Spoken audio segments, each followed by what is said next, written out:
on a hill, much like this hill. So it's a sanctuary,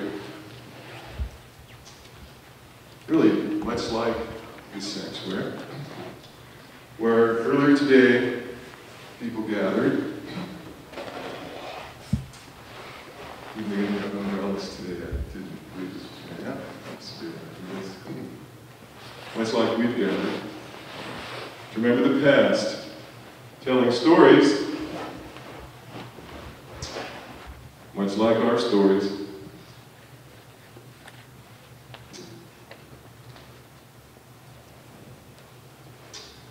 Lighting candles,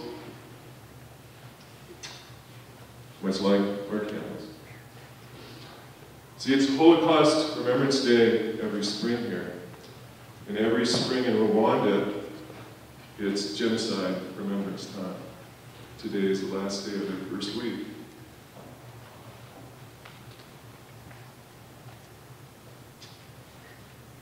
As is Holocaust Remembrance Day every spring here, every spring it is Genocide Remembrance Time in Rwanda for one very somber week and 100 very painful days.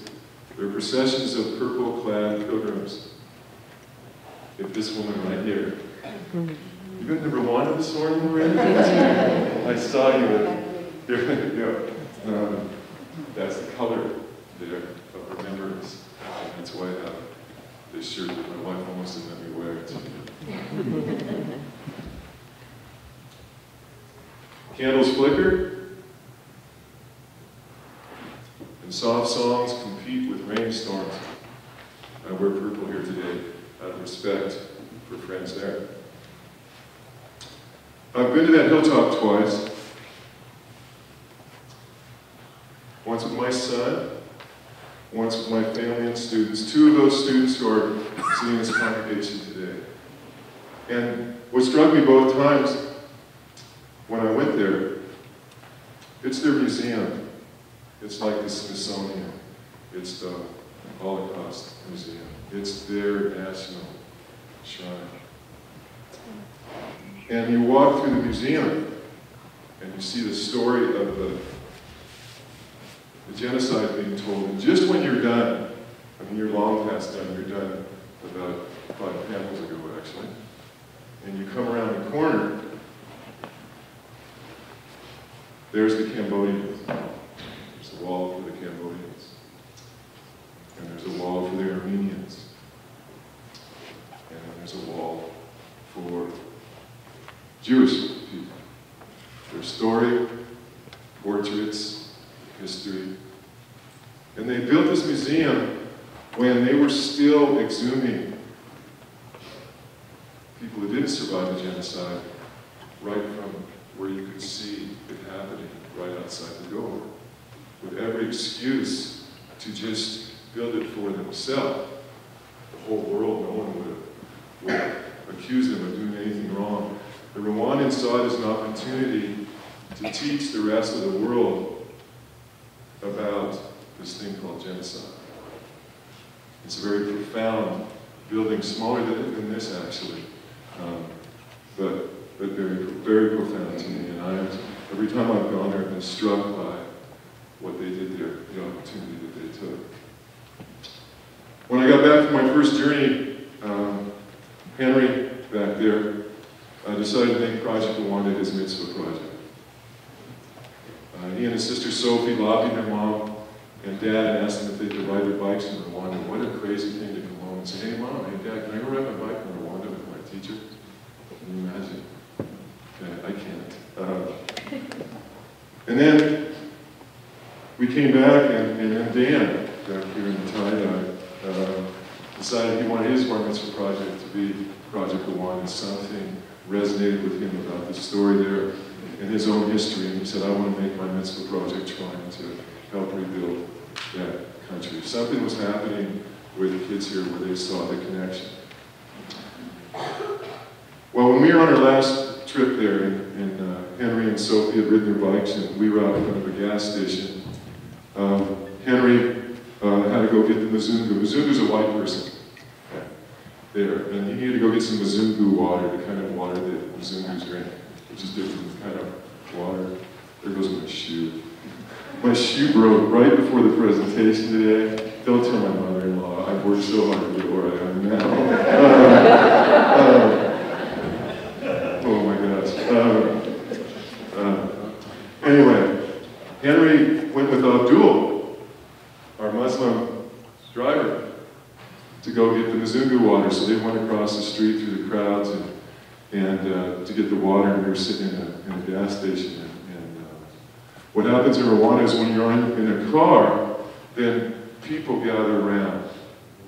It's like the Wizard of Oz, the Munchkin Land. It's like you don't know where they all come from. The car just gets crowded with people, and they put their hands up into the windows. When you're on your bicycle, which is what I prefer, they don't do that. They come up and they hold your hand, okay, because they know you're with them.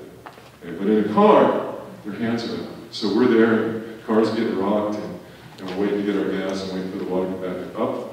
Parting the sea like Moses, comes this man with his arms. Please catch me if I fall because of the shoe. His arms are no longer there, right about at his elbow. And I can tell he has the respect of all the people because they just get out of the way. And he walks right up to the window and he introduces himself and says, "My name is Frederick, and I work with street kids here in Vicinity, and I'd like to meet you." And so I say hello, and I tell him I'm from California. He goes, I'm coming to this place called Venice. And I go, "Is that Italy or California?" And he goes, Venice. And so we find out that he's coming to Venice, California, because he has a center that he's built there. And I said, "Okay, do you have an email address?" He says, "Yeah, I've got an email address." So I get out my journal and I start to write. And you can see where my handwriting is up there in the upper left-hand corner where it says FRE. And he shakes his head and he goes, no. I'll write it down.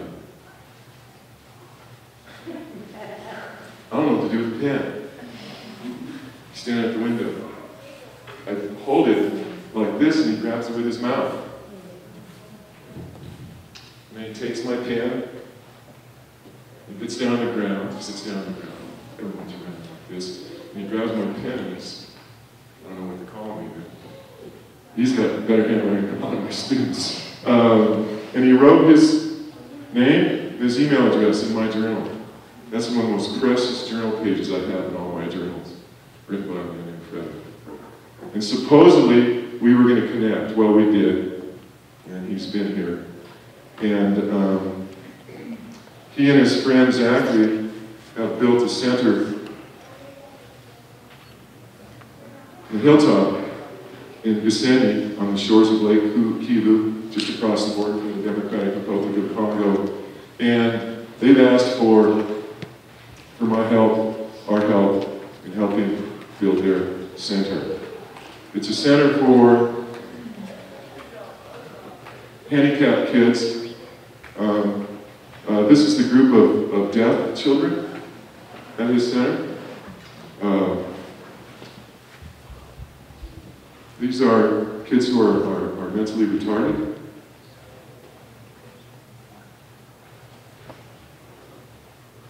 And Frederick, with no arms,